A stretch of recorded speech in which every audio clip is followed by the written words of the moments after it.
Hello students, welcome to my YouTube channel computer by Poonam Lohan. आजकल हम देख रहे हैं कि एचएसएससी के एग्ज़ाम हो रहे हैं, रेलवे के एग्ज़ाम हो रहे हैं या फिर जो दूसरे स्टेट के एग्ज़ाम हो रहे हैं उसमें उनमें सभी में कंसेप्चुअल क्वेश्चंस बहुत ज़्यादा पूछे जा रहे हैं। और कंसेप्चुअल क्वेश्चंस हमसे जब तक टैकल नहीं होते, जब तक हमारा पूरा कंप्यूटर का कंसेप्ट क्लियर नहीं होता। इसलिए हम आपके लिए कंसेप्चुअल्स पूरा कंसेप्ट क्लियर करने के लिए एक क्लास की सीरीज़ लेके आई हैं, जिसको देखने के बाद आपको मैक्सिमम टू मैक्सिमम क्वेश्चन, मेरा मानना है कि मैक्सिमम क्वेश्चन आप टैकल कर सकते हो कंसेप्ट क्लियर होने के बाद। इसलिए जो मैंने एक कल वीडियो भी बनाई थी जिसमें मैंने कंप्यूटर का सिलेबस दिखाया था कि हम ये चैप्टर करेंगे, उसी के रिगार्डिंग आज हम चैप्टर नंबर 1 कर रहे हैं स्टार्ट, कंप्यूटर आर्किटेक्चर। इस चैप्टर में हम देखेंगे कि कंप्यूटर में क्या क्या होता है। सीपीयू है, मदरबोर्ड है। अब मदरबोर्ड के ऊपर क्या क्या होता है, मतलब कौन कौन से पोर्ट होते हैं, किस पोर्ट में कौन सी पेरिफेरल डिवाइस अटैच की जाती है, सीपीयू कहाँ लगा होता है, कौन से पोर्ट में सीपीयू को अटैच करते हैं। हम जानेंगे कि एसएमपीएस क्या होता है, सीमोस बैटरी क्या होती है और उसका कंसेप्ट क्या है। तो चले आज स्टार्ट करते हैं कंप्यूटर आर्किटेक्चर। स्टूडेंट्स, हम सबको पता है कि अबेकस था जो पहला कंप्यूटर, वो फर्स्ट कंप्यूटर था जिसने कैलकुलेशन की थी। लेकिन अबेकस से पहले भी एक नाम आता है, वो नाम है टेलिस्टिक। टेलिस्टिक भी एक कैलकुलेटिंग डिवाइस थी जो अबेकस से पहले यूज़ की जाती थी, बट इसके कोई एविडेंस नहीं मिले हमें। तो हमें अबेकस के एविडेंस मिले हैं। अबेकस के एविडेंस हमें सबसे पहले मिले 2400 बीसी में बेबीलोनिया की सभ्यता से। बेबीलोनिया की सभ्यता से। और फिर हमें दूसरी बार अबेकस के एविडेंस मिले 500 बीसी से, वो हमें मिले चीन में। अब हम सब ने एक नाम सुना है, एनियाक कंप्यूटर। हम सब ने एक एनियाक कंप्यूटर नाम सुना है। ये एनियाक क्या होता है? ये एनियाक बना था 1946 में। इसकी फुल फॉर्म है इलेक्ट्रॉनिक न्यूमेरिकल इंटीग्रेटर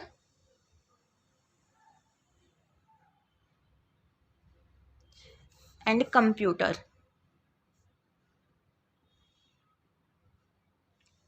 ये दुनिया का first general purpose digital electronic computer है। दुनिया का first general purpose digital electronic computer है।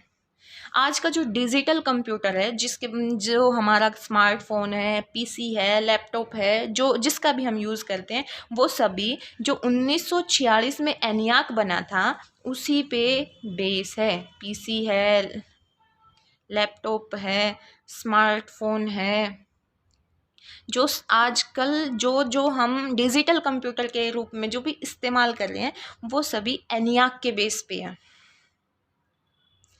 अब एक बात है कि सिस्टम यूनिट किसको कहा जाता है? System unit system unit CPU को कहा जाता है? नहीं, सिस्टम यूनिट सीपीयू को नहीं कहा जाता। सीपीयू तो सिस्टम यूनिट के मदरबोर्ड के ऊपर लगने वाली छोटी सी आईसी चिप है, उसको सीपीयू बोला जाता है। फिर ये सिस्टम यूनिट क्या है और इसको क्या कहा जाता है? हम जनरली देखते हैं कि जो हमारा कंप्यूटर है उसकी साइड में एक बॉक्स सा रखा होता है, एक डब्बा सा रखा होता है, उसको हम सिस्टम यूनिट बोलते हैं। और सिस्टम यूनिट को हम कैबिनेट कहते हैं और इसको टावर भी बोला जाता है। ये टावर जनरली अमेरिका में बोला जाता है। यहाँ तक ठीक है। हम जानते हैं कि कंप्यूटर के अगर हम मेन पार्ट्स देखें, सबसे पहले हम आर्किटेक्चर देख रहे हैं तो हम कंप्यूटर को देखते हैं कि जो हमारा कंप्यूटर है, एक उसमें होता है प्रोसेसर और एक पार्ट उसमें होता है मेन मेमोरी। ये मेन मेमोरी, इस प्रोसेसर को हम सीपीयू बोलते हैं। सीपीयू के और भी बहुत सारे नाम हैं, जैसे कि micro processor, logic chip, microchip, और इसे कंप्यूटर का ब्रेन भी बोला जाता है। और जो मेन मेमोरी है उसमें हमारा जनरली आता है रैम, जिसकी फुल फॉर्म है रैंडम एक्सेस मेमोरी। अब जनरली एक क्वेश्चन पूछा जाता है, बहुत सारे ऑप्शन दे दिए जाते हैं और उसमें से पूछा जाता है कि पेरिफेरल डिवाइस कौन सी है। जैसे ऑप्शन में दे दिया जाता है हमसे कीबोर्ड, माउस, हार्ड डिस्क,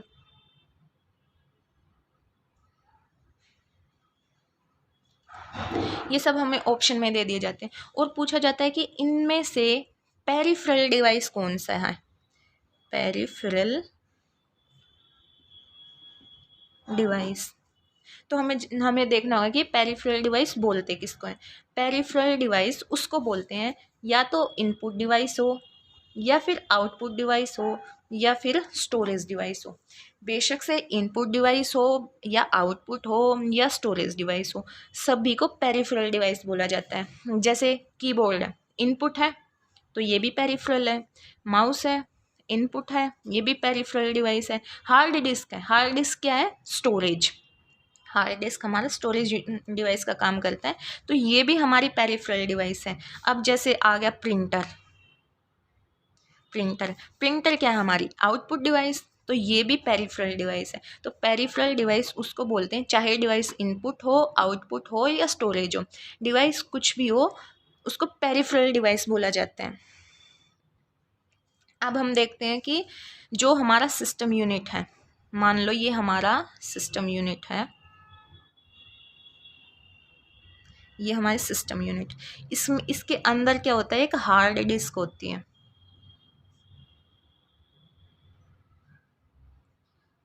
ये क्या करता है, डाटा को स्टोर करता है, डाटा को स्टोर करता है ये। इसी को हम प्लेट भी बोल देते हैं, प्लेट। और ये प्लेट क्या कहलाती है, टेक्निकल टर्म में इस प्लेट को क्या नाम दिया जाता है, मदरबोर्ड। मदरबोर्ड, इस एक मदरबोर्ड का एक दूसरा नाम भी है। दूसरा नाम क्या है, पीसीबी, जिसकी फुल फॉर्म होती है प्रिंटेड सर्किट बोर्ड, ये इसकी फुल फॉर्म होती है। अब इस सिस्टम यूनिट में एक होता है एसएमपीएस, जिसकी फुल फॉर्म होती है स्विच्ड मोड पावर सप्लाई। अभी हम देखते हैं कि जो ये हमारा एसएमपीएस है, हमारा जो एसएमपीएस है इसका काम क्या होता है। हमारे जो एसएमपीएस का काम है वो ये होता है कि हमारा जो कंप्यूटर है वो डायरेक्ट करंट पे रन होता है। और जो हमारे घरों में जो बिजली की तारें आती हैं, वो तार हमारी उन तारों में होता है हमारा एसी करंट। अब कुछ तो ऐसी डिवाइस होनी चाहिए कि जो एसी करंट को डीसी करंट में कन्वर्ट कर दे। तो जो हमारा एसएमपीएस है वो करता है कि एसी करंट को डीसी करंट में कन्वर्ट कर देता है। ये हो गया, ये डीसी करंट में कन्वर्ट करता है। और ये करंट कैसा होता है, लो वोल्टेज का। ये करंट लो वोल्टेज का होता है। और हमने देखा कि जो एसएमपीएस है वो एसी को डीसी में कन्वर्ट कर रहे हैं, लेकिन ये डीसी की जो सप्लाई होगी, अब डायरेक्ट करंट की सप्लाई है, वो किसको देगा, ये भी क्वेश्चन है। बना तो लिया, अब देगा किसको, तो ये किसको देगा, ये जो हमारा सिस्टम यूनिट है, यह जो हमारा कैबिनेट है, हमारा टावर है, ये इसके अंदर लगे हुए जो हार्डवेयर के जो कंपोनेंट्स हैं, हार्डवेयर हैं, या फिर इसमें हम कनेक्ट करते हैं, जैसे कीबोर्ड कनेक्ट कर दिया, माउस कनेक्ट कर दिया, प्रिंटर कनेक्ट कर दिया। ये हम बहुत सारे डिवाइस, जैसे कुछ भी हम फ्लॉपी डिस्क कनेक्ट कर देते हैं, हार्ड डिस्क कनेक्ट करते हैं, बहुत सारे हम पेरिफेरल डिवाइसेस को कनेक्ट करते हैं। ये जो हमारा एसएमपीएस है, एसी को डीसी में चेंज करके जो भी सिस्टम यूनिट के अंदर लगे हुए हार्ड कंपोनेंट है, या फिर उसके बाहर से पेरिफेरल डिवाइस जो उससे जुड़ते हैं, उन सभी को ये पावर की सप्लाई देता है। एसएमपीएस का कंसेप्ट इतना ही था। अब हम देखते हैं कि हम जैसे भी मॉनिटर उस पे कंप्यूटर पे कोई भी कमांड देते हैं, मॉनिटर हमें तभी वो इन्फॉर्मेशन दिखा देता है। क्या वो इन्फॉर्मेशन सभी इन्फॉर्मेशन मॉनिटर में ही स्टोर होती हैं? नहीं, वो हमारी स्टोर होती है हार्ड डिस्क में। फिर ये मॉनिटर तक पहुंचती कैसे हैं? तो देखो, ये हुई हमारी हार्ड डिस्क। हार्ड डिस्क जब हम कोई भी कमांड देते हैं, हमारी जो फाइल्स हैं, हमारा जो डाटा है, हमारी जो इन्फॉर्मेशंस हैं, वो हार्ड डिस्क के अंदर होती हैं। जो हार्ड डिस्क से ये फिर रैम के पास भेजी जाती हैं हमारे कमांड देने के बाद, रैम के पास। फिर रैम से ये सीपीयू को भेजी जाती हैं और फिर ये सीपीयू दिखाता है मॉनिटर पे उस फाइल को। रैम डाटा कहाँ से फैच करता है? हार्ड डिस्क से डाटा रैम फैच करता है। और इसमें जो रैम होता है और जो सीपीयू होता है, यही हमारे मेन कंपोनेंट होते हैं। ये हमारे मेन कंपोनेंट होते हैं इसमें। अब हम देखेंगे कि जो हमारा मदरबोर्ड है, उसके कौन कौन से कंपोनेंट्स होते हैं। कंपोनेंट्स ऑफ मदरबोर्ड, या फिर मदरबोर्ड का दूसरा नाम क्या है? PCB, printed circuit board. अब हम इसके देखेंगे। हमने एक नाम सुना है बस, BUS। ये किसको बोलते हैं? हमने ज़्यादातर देखा होगा, जैसे हम बचपन में बहुत सारे, जैसे हमारा फ़ोन ख़राब हो जाता है, हम उसका चार्जर मिल जाता है बच्चों को, वो उसको खोल देते हैं, तो उसके अंदर जो वो हरा हरा जो निकलता है, एक प्लेट सी निकलती है, उसके ऊपर हमने जनरली देखा होगा कि ग्रीन ग्रीन सी लाइंस बनी होती हैं, बहुत सारी। कोई लाइन इधर जा रही है, कोई उधर जा रही है, बहुत सारी लाइनें बनी होती हैं। वो लाइंस हमें ऐसे दिखते हैं जैसे यहाँ से तार जा रही हैं। तो जो वे लाइंस बनी होती हैं, जो वे तार के फॉर्म में हमें दिखते हैं, उन्हीं को हम बस कहते हैं। तो इनको दूसरे नाम से भी जाना जाता है। जो इन बस को दूसरा नाम क्या देते हैं? Copper tracks. कॉपर ट्रैक्स, इनको कॉपर ट्रैक्स भी बोला जाता है, या फिर इनको कॉपर ट्रेल भी बोल देते हैं। Copper trails, copper trails. Generally ये वायर की फॉर्म में ही दिखती हैं। सर्च करके देखना बस, तो उसमें दिखा देगा कि कैसे वो एक तार की फॉर्म में दिखाई देती है। कोई कहीं से जा रही होती है, कोई कहीं से जा रही होती है। ये हमारा बस होता है। अब जो हमारा डाटा है कंप्यूटर में, वो किसके ज़रिए ट्रैवल करते हैं? हमने यहाँ मॉनिटर पे अपने माउस से या कीबोर्ड से कमांड दे दी कि हमें डाटा चाहिए या हमें कुछ भी इंफॉर्मेशन चाहिए। अब वो इंफॉर्मेशंस हार्ड डिस्क से उठकर मॉनिटर तक आती हैं, तो वो किसके ज़रिए आती है? वो इन्हीं बस के ज़रिए आती है। इन्हीं बस के ज़रिए हार्ड डिस्क से रैम में, रैम से सीपीयू में, और सीपीयू से मॉनिटर तक। यही बस अपनी इंफॉर्मेशंस को मॉनिटर तक पहुंचाती है। अब ये इंफॉर्मेशंस ट्रैवल तो कर रही हैं, लेकिन ये इंफॉर्मेशंस ट्रैवल किस फॉर्म में करेंगी? अब ये क्वेश्चन होना चाहिए। तो ये जो इंफॉर्मेशन ट्रैवल करती हैं, ये इलेक्ट्रिकल सिग्नल के फॉर्म में ट्रैवल करती हैं। इलेक्ट्रिकल सिग्नल, ये इलेक्ट्रिकल सिग्नल की फॉर्म में ट्रैवल करती हैं। हुआ इतना कंसेप्ट हुआ क्लियर? अब देखते हैं कि जो हमने स्टार्ट किया था कंपोनेंट्स ऑफ मदरबोर्ड पढ़ना, इसमें पहली होगी हमारी बस, दूसरा है हमारा हार्डवेयर कंपोनेंट्स। हार्डवेयर कंपोनेंट्स, इसमें क्या आता है? जैसे हम बाहर से जो पेरिफेरल डिवाइस कनेक्ट करते हैं ना, उसके लिए अलग से पोर्ट बने होते हैं। मदरबोर्ड पे कौन सी जगह पे कौन सा डिवाइस कनेक्ट होता है, उसके लिए जैसे अब आजकल USB पोर्ट आ रहे हैं, तो वो जो पोर्ट बने होते हैं, वो हार्डवेयर कंपोनेंट्स के अंदर पड़ेंगे। अब उसमें एक मदरबोर्ड पे होता है नॉर्थ ब्रिज, और एक होता है साउथ ब्रिज। नॉर्थ ब्रिज में क्या होता है कि जो नॉर्थ ब्रिज की जगह होती है, उसमें एक पोर्ट होता है। नॉर्थ ब्रिज में एक पोर्ट होता है जिसको हम CPU सॉकेट के नाम से जानते हैं, और इसी CPU सॉकेट में हमारा CPU हमारे कंप्यूटर से अटैच किया जाता है। और जो साउथ ब्रिज है, साउथ ब्रिज में हमारी इनपुट डिवाइस है, आउटपुट डिवाइस है, या फिर जो भी स्टोरेज डिवाइस है, हम कुछ भी यहाँ कनेक्ट करते हैं वो यहाँ पे कनेक्ट होता है। इसलिए इसको क्या बोला जाता है, इनपुट आउटपुट कंट्रोलर हब। तो हम अब आगे का पार्ट देखते हैं इसका, कि अब आता है हमारा IDE कनेक्टर। अब इस IDE कनेक्टर से क्या कनेक्ट होता है, पहले देखो IDE की फुल फॉर्म होती है integrated drive electronics, integrated drive electronics.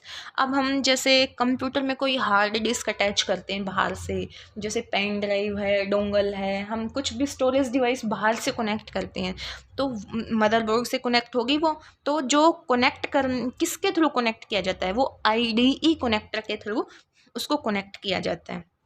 आजकल IDE कनेक्टर के लेटेस्ट वर्जन आ रहे हैं, न्यू एडवांस वर्जन आ रहे हैं, जिसको क्या बोला जाता है, EIDE। ई का मतलब है यहाँ एनहेंस्ड IDE, एनहेंस्ड IDE। अब आगे आ रहा है कि डी रैम का फुल फॉर्म मैक्सिमम बच्चों को पता है कि dynamic RAM, random access memory, dynamic RAM. इसके मदरबोर्ड पे जनरली 2 स्लॉट बने होते हैं, 2 स्लॉट, इसलिए इसको मल्टीप्लाई 2 करके लिखते हैं। इसमें 2 स्लॉट होते हैं, वो भी बताएंगे कि 2 स्लॉट क्यों होते हैं। एक एग्ज़ाम में क्वेश्चन आया था कि जो कंप्यूटर में रिफ्रेश करना, जब हम कंप्यूटर को क्या करते हैं, रिफ्रेश, जो कंप्यूटर में हम रिफ्रेश करते हैं वो कंप्यूटर में किससे रिलेटेड है,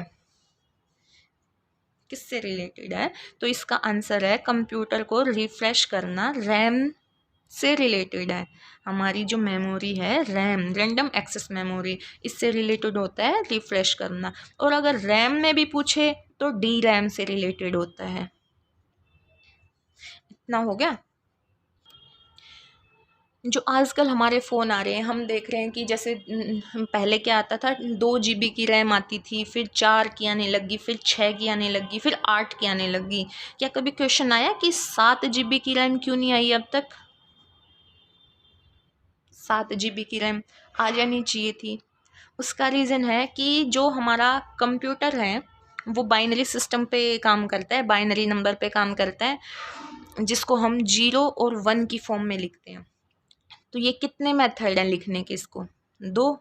तो बाइनरी जब नंबर सिस्टम होता है तो उसको 2 की पावर n में लिखा जाता है। तो हम जैसे 2 की पावर 0, 2 की पावर 1, 2 की 2, जब इस तरह से करते रहेंगे तो इसका ये क्या बनेगा, ये 1 बन जाएगा, ये 2, ये 4, आगे 8, 16, ऐसे ऐसे बनते जाएंगे। तो हम क्या होता है कि जो हमारा कंप्यूटर जो नंबर्स यूज़ करते हैं वो यही नंबर यूज़ करता है, इनके अलावा हमारा कंप्यूटर कोई भी दूसरा नंबर यूज़ नहीं करता। इसीलिए आज तक हमने जैसे देखा है हमारे फ़ोन में 2 GB की रैम आ रही है, 4 GB की रैम आ रही है, इसी वजह से कि हमारा कंप्यूटर सिर्फ इन्हीं नंबर्स को यूज़ करता है, किसी दूसरे नंबर को यूज़ नहीं करता।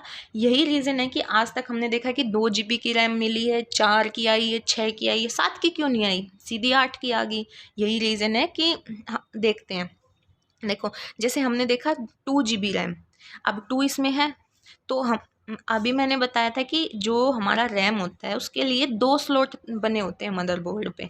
अब 2 GB रैम चाहिए, तो 2 GB 2 नंबर इसमें आता है, तो क्या हो गया, एक स्लॉट में काम चल जाएगा, एक स्लॉट ही बनाएंगे ताकि मदरबोर्ड का साइज छोटा रहे। एक बना दिया, मान लिया 4, फिर आया 4 GB, 4 GB के लिए क्या हुआ, 4 BC में है तो एक स्लॉट में ही काम चल गया। फिर आया जैसे 6 GB, 6 GB आया, 6 GB, 6 तो इसमें नहीं है, इसमें 6 नहीं है, तो क्या करना होगा, हमें 2 स्लॉट लगाने पड़ेंगे। एक स्लॉट में हम रख देंगे 2 GB और दूसरे में हम रखेंगे 4 GB। ये 2 स्लॉट ऐसे हुए। अब तक 7 GB क्यों नहीं आया, इसीलिए नहीं आया कि 7 को हम इन ऐसे कोई भी नंबर नहीं है कि हम 2 स्लॉट में रख सकें 7 को। तो जैसे अब ज़रूरत पड़ रही है तो आजकल फ़ोन में क्या आ रहा है, 8 GB के फ़ोन आ रहे हैं। 8 GB में क्या होगा, 2 स्लॉट बनाने की ज़रूरत नहीं है क्योंकि 8 इसमें आता है, तो हम 8 GB को एक ही स्लॉट में कर सकते हैं। एक स्लॉट में हम इसको 8 GB को रख सकते हैं। फिर एक क्वेश्चन है कि जैसे एक बार आया था सैमसंग गैलेक्सी J7 फ़ोन। इसमें इन्होंने बताया था कि हमने रैम दिया है आपको 1.5 GB। 1.5 GB हम आपको रैम दे रहे हैं। तो क्या इसके लिए हमें कैसे स्लॉट तैयार करने होंगे, कितने स्लॉट में आएगा? 1.5 तो इसमें किसी भी नंबर में नहीं है। फिर ये रैम हम लगाएंगे कैसे?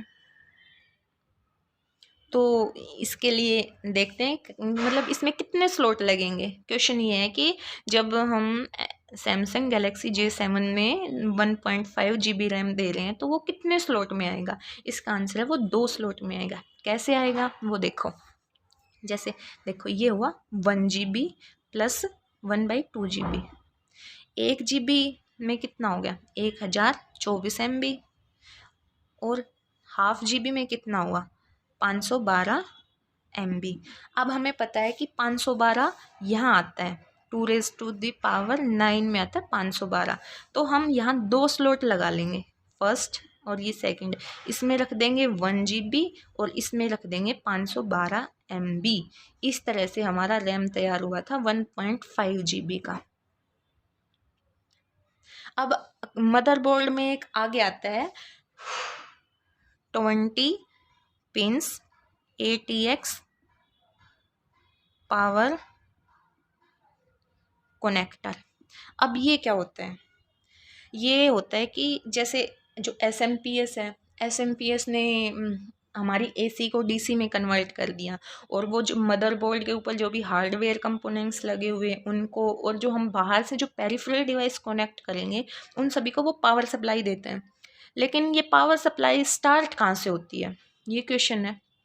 अब जो ये 20 पिन ATX पावर कनेक्टर है, ये यहीं से इलेक्ट्रिकल पावर की जो सप्लाई है, इलेक्ट्रिकल पावर सप्लाई वो यहीं से जाना स्टार्ट होती है मदरबोर्ड पर। आजकल क्या हो रहा है कि इसकी भी एडवांस टेक्नोलॉजी आ गई है मार्केट में। CPU सॉकेट है। CPU सॉकेट मैंने आपको बताया था कि जो नॉर्थ ब्रिज होता है उसके जो नॉर्थ ब्रिज का जो एरिया होता है उसमें CPU सॉकेट होता है। CPU सॉकेट में CPU कनेक्ट किया जाता है। अब एक क्वेश्चन है कि हम पढ़ते हैं कि सभी के सभी CPU IC चिप होते हैं। मेरा क्वेश्चन ये है कि क्या सभी IC चिप CPU होती है या नहीं? सभी की सभी IC चिप्स CPU नहीं होती, क्योंकि देखो जो हमारे मदरबोर्ड के ऊपर रैम लगा होता है या फिर रोम लगा होता है वो क्या होते हैं, वो एक IC चिप ही होती हैं। देखो रैम है, रोम है, ये हमारा CPU नहीं हो सकता। हर एक CPU बनेगा IC चिप से, लेकिन हर एक IC चिप हमारा CPU नहीं हो सकती। अब जैसे CPU किससे होता है, IC चिप का होता है। अब IC चिप में जब वो होता है सर्किट्स की संख्या ज़्यादा हो जाती है तो IC चिप को क्या नाम दिया जाता है, VLSIC, very large scale integrated circuit, ये नाम दिया जाता है। इसीलिए हम हमारे CPU को VLSIC भी बोल सकते हैं।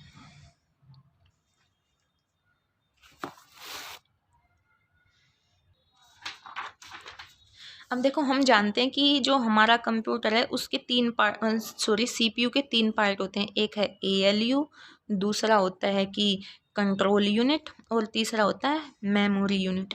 एक बार एक एग्जाम में क्वेश्चन आया था कि the main circuitry of computer that directs the operations of CPU। लिखते हैं कि the main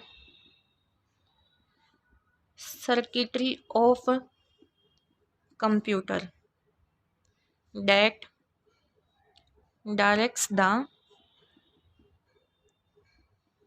operation of CPU. मतलब कि सीपीयू को खुद से ही दिशा निर्देश देने के लिए कौन जिम्मेदार होता है? तो उसमें कौन जिम्मेदार होता है? उसमें जिम्मेदार होता है कंट्रोल यूनिट। सीपीयू को सेल्फ इंस्ट्रक्शंस देने के लिए कंट्रोल यूनिट जिम्मेदार होती है। अब आगे एक पार्ट आता है कि मदरबोर्ड के जो हार्डवेयर कंपोनेंट्स हम पढ़ रहे हैं उसमें होता है कि connection for integrated peripherals. Connector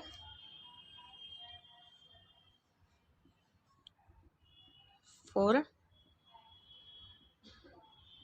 integrated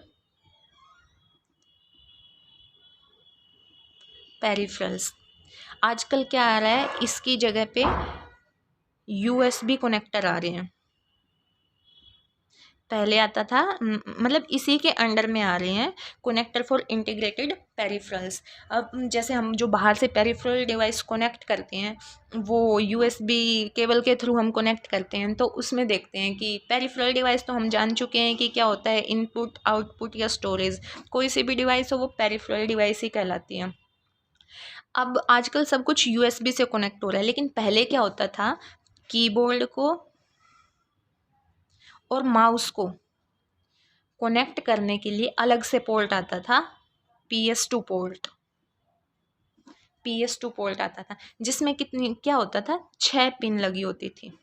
और इसमें ना कलर की भी प्रॉब्लम थी कि जो ग्रीन कलर वाली का जो पोर्ट होता है और जो ग्रीन कलर वाली जो वायर होती है वो ग्रीन कलर के पोर्ट में ही लगेगी। और ये ग्रीन कलर किसके लिए था? माउस के लिए। और एक था पर्पल कलर। पर्पल पोर्ट भी मतलब पोर्ट का भी कलर पर्पल था और जो केबल थी उसका भी कलर पर्पल आता था। तो जो पर्पल पोर्ट होता था वो किसके लिए होता था? कीबोर्ड के लिए।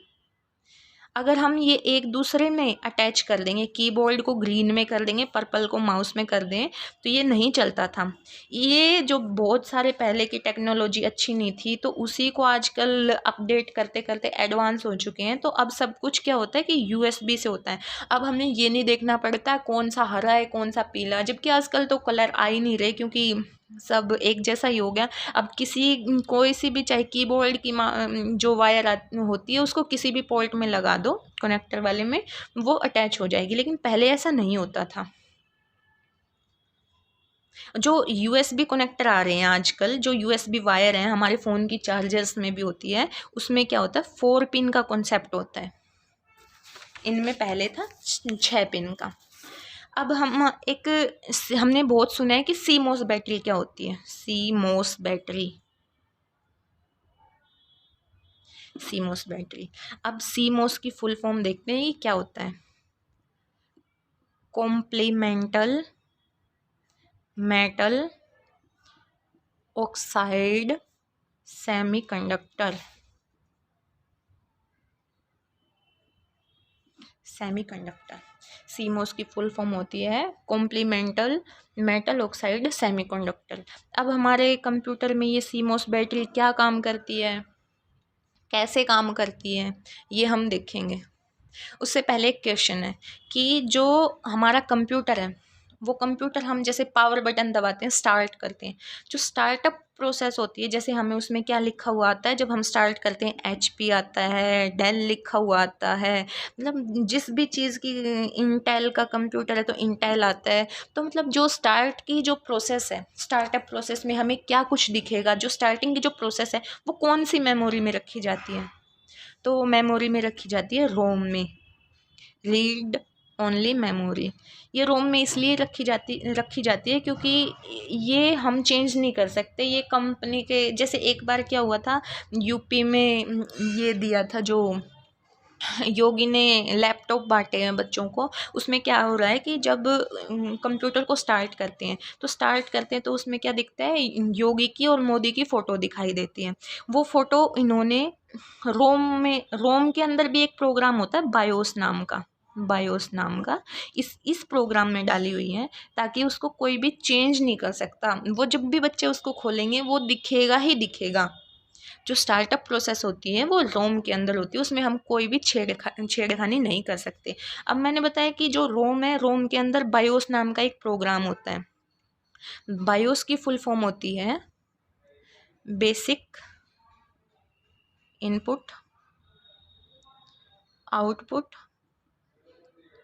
System. Basic input output system, यही जो प्रोग्राम है, यही प्रोग्राम जिम्मेदार होता है हमारे कंप्यूटर को स्टार्ट करने के लिए।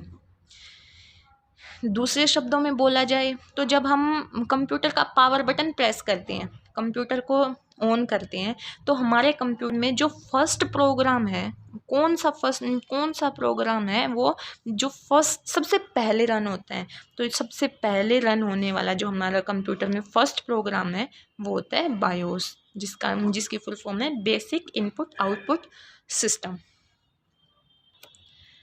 अब जनरली